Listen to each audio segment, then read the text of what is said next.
Buenas tardes, mi nombre es Maximiliano Murat Mancilla, abogado defensor en causas de derechos humanos, defensor lógicamente de miembros de las Fuerzas Armadas en retiro, y hoy día vengo a exponer acerca de algunas experiencias procesales que han sido acogidas por nuestros tribunales de justicia en aras a que ustedes también puedan, dentro de la competencia de su ejercicio profesional, llevar a cabo acciones similares, mejorar las que se han hecho o lógicamente innovar en otras que vayan en el mismo sentido o alcance.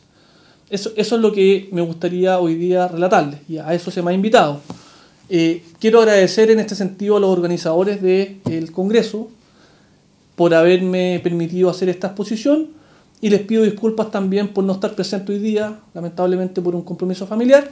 Sin prejuicio de eso, quise igual grabar este video para transmitir esta experiencia que se me ha solicitado comunicarla. En primer lugar, me voy a referir a, por lo menos, el ámbito de las libertades condicionales, que ha estado bastante en boga en estos últimos días, por lo menos. Decir cuál es mi experiencia en esto. Esto no es nuevo. Hace 4 años que nosotros comenzamos a poder buscar caminos para lograr la libertad condicional de algunas de las personas de Punta Peuco.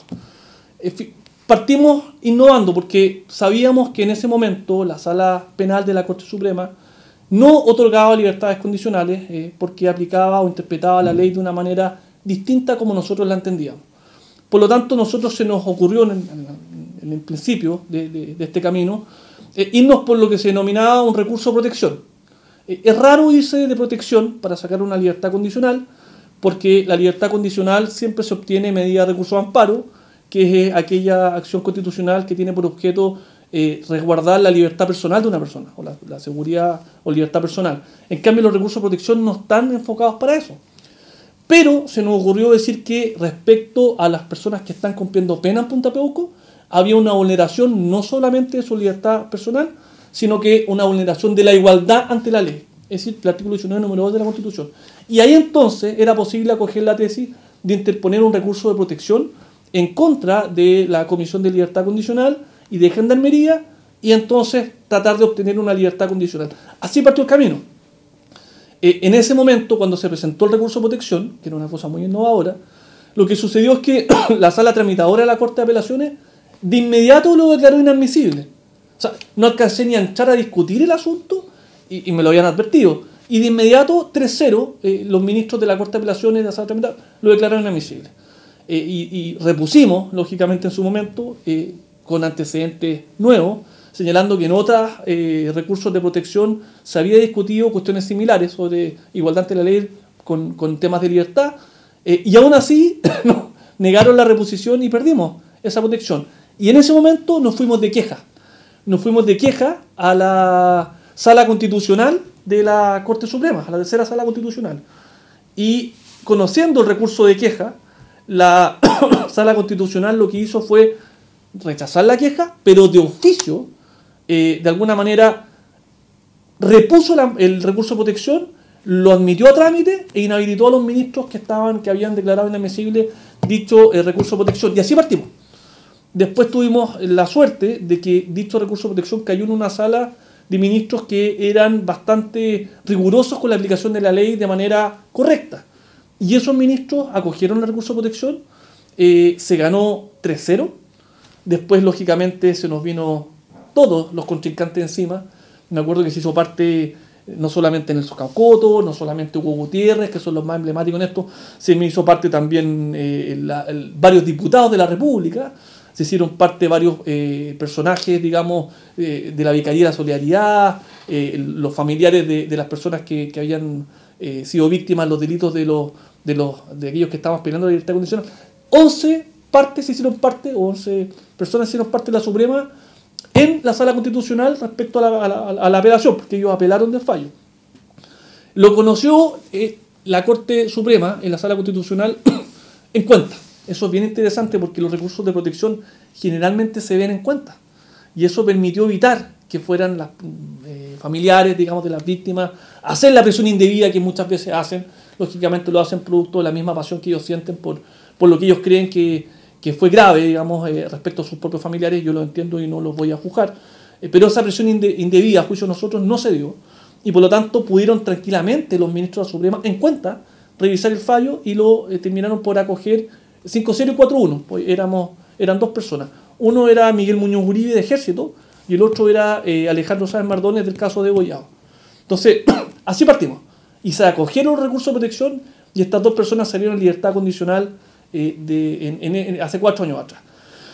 Lógicamente, como esto fue exitoso, seguimos el camino con otros recursos de protección, pero partimos por los que considerábamos que tenían más posibilidad de salir. Entonces seguimos con los que estaban en lista 1, o lista 1, porque tenían beneficios penitenciarios, o sea, las personas que estaban con salida de domingo, salida diaria o salida de fin de semana. Y ahí seguimos con, me recuerdo, José Fuentes Castro, que era un carabinero del caso de Gollado. Seguimos con Hernán Valle Hidalgo, un oficial de ejército. Y seguimos con González Betancourt, Guillermo González Betancourt, también del caso de Gollado. Y después con Salazar, también del caso de Gollado, el que le decían con el apodo del Pegaso. Y con todo, ellos nos fuimos primero de protección. La sala constitucional dio los recursos de protección en Hidalgo, en Fuentes Castro, pero hubo un cambio porque salió un ministro de la sala constitucional en ese momento, que era el ministro Pierri, entró otro ministro que era Sergio Muñoz y cambió el criterio. Y de la noche a la mañana nos dijeron en la sala constitucional que ya la vía idónea no era la protección, era el amparo. Porque esto es así, esto es absolutamente dinámico, o sea, cada cosa buena que uno hace, una herramienta o estrategia procesal que uno implementa y funciona, lógicamente al cabo de un tiempo se desgasta y o los demás contrincantes que han ido aportillando en contra o luchando en contra, la terminan por sacar afuera, por de alguna manera. Y ahí uno tiene que volver a reinventarse con otra. Y ahí empezamos con los recursos de amparo. Y ahí, obviamente, cayó la sala penal, pero, curiosamente, la sala penal empezó a acoger los amparos. No todos, pero algunos.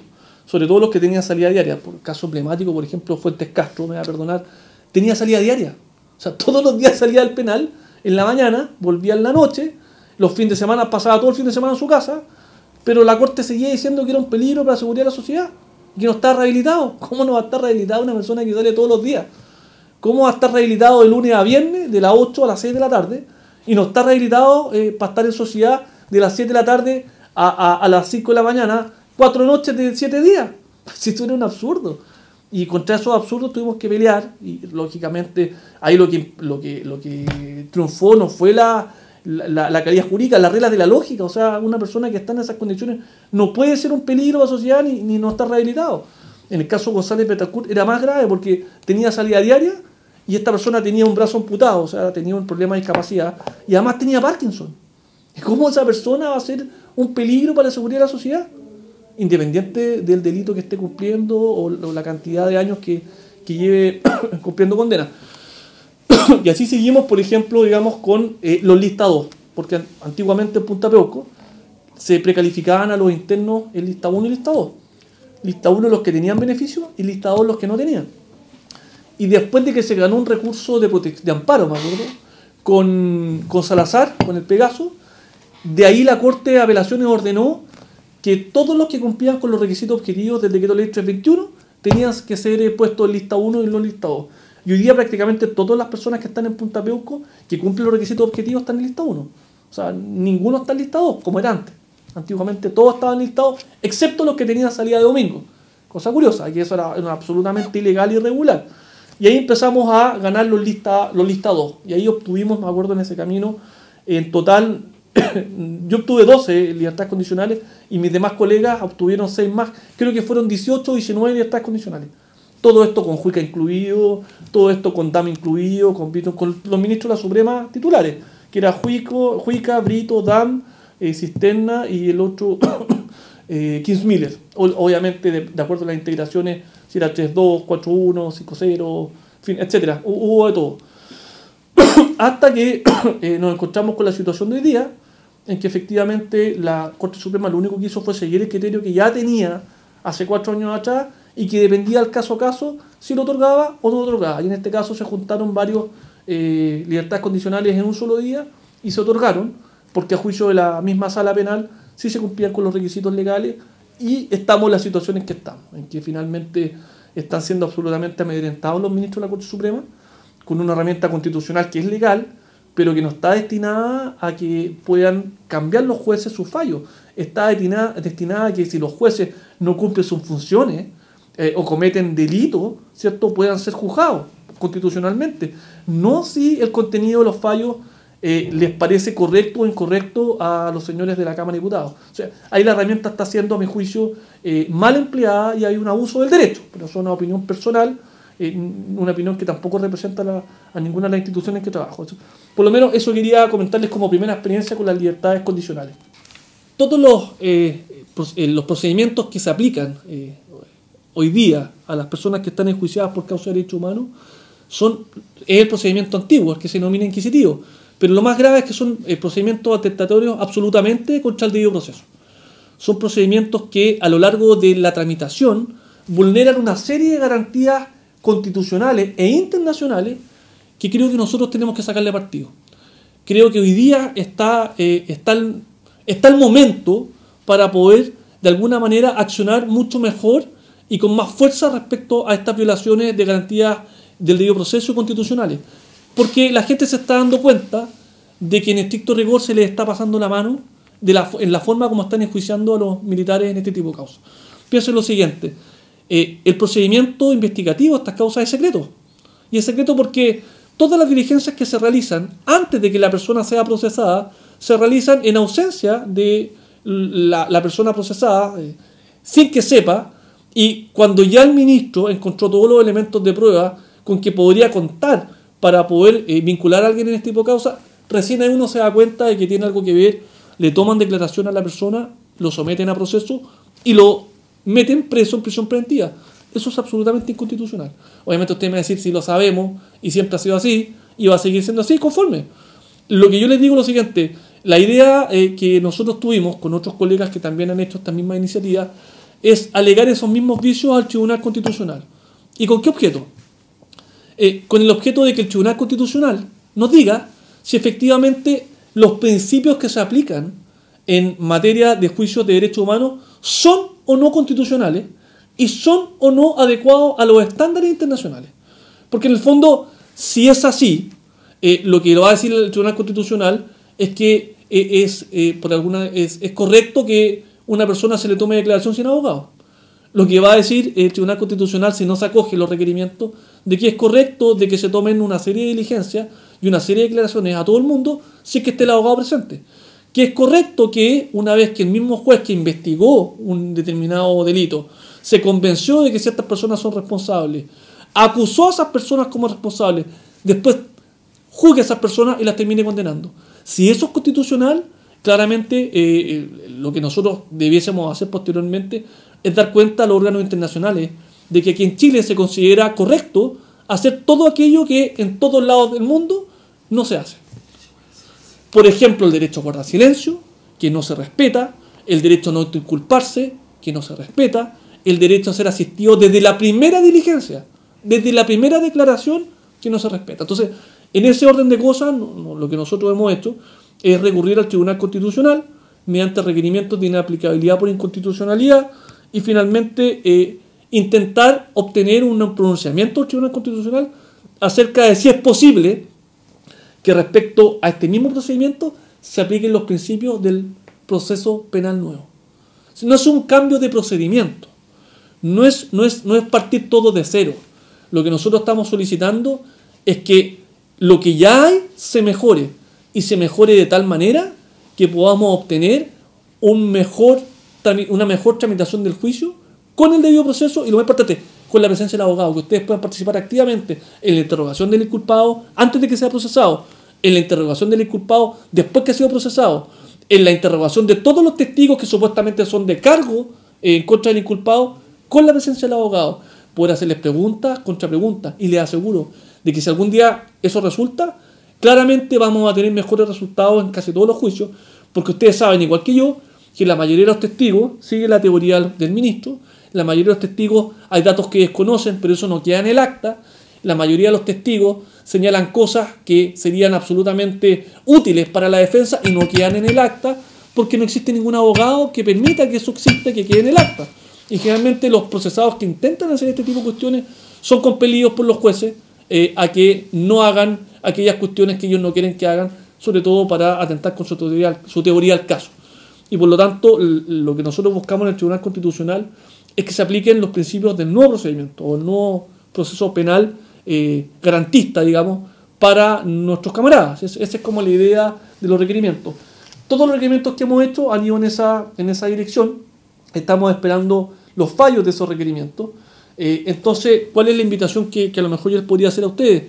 De que en el fondo busquen las normas que existen hoy día en el Código de Procedimiento Penal y verifiquen si esas normas tienen o no vicios, comparándolo o contrastándolo con el nuevo Código Procesal Penal y los principios que están hoy día vigentes en todos los tratados internacionales acerca de lo que tiene que ser un correcto juicio penal de derecho. Porque esas herramientas nos van a permitir avanzar, ¿cierto?, en la defensa de las personas que nosotros queremos tanto y defendemos. Bueno, finalmente, para no seguir dándoles la lata con estas experiencias personales, primero agradecerle a los organizadores nuevamente que me hayan invitado a participar con ustedes en este congreso en el cual yo me siento parte de esta noble tarea. En segundo lugar, miren, animarlos a lo siguiente. Yo creo que hoy día es el momento en que nosotros podemos hacer algo más de lo que hemos hecho en los últimos 40 años, que ha sido muy valioso. ¿Por qué algo más? Porque entre comillas, los que están en contra de nosotros han estirado tanto el péndulo, han forzado tanto el tema de la supuesta justicia respecto a las personas que han cometido o que presuntamente han cometido este tema, que creo yo que la gente está aburrida, que creo que los jueces también están entendiendo que los derechos humanos no son solo para ellos. Los derechos humanos son tanto para víctimas como victimarios. Nosotros también tenemos que jugar con sus mismas reglas. Las reglas de ellos es que se le violan los derechos humanos.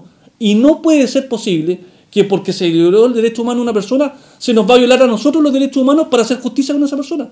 Los derechos humanos son para todos. Y eso tenemos que sacarle partido. Y lo último que quiero decir es que las normas de derecho internacional que tanto alegamos que nos aplican porque es inamnistiable, imprescriptible y cuánta otra cosa de esa naturaleza, hay que dar la vuelta y jugarlo a nuestro favor. Hay un montón de normas de derecho internacional que si se aplicaran en el caso de nuestras defensas, claramente obtendríamos resultados mucho mejores de lo que hemos obtenido, y me incluyo, hemos obtenido hasta ahora.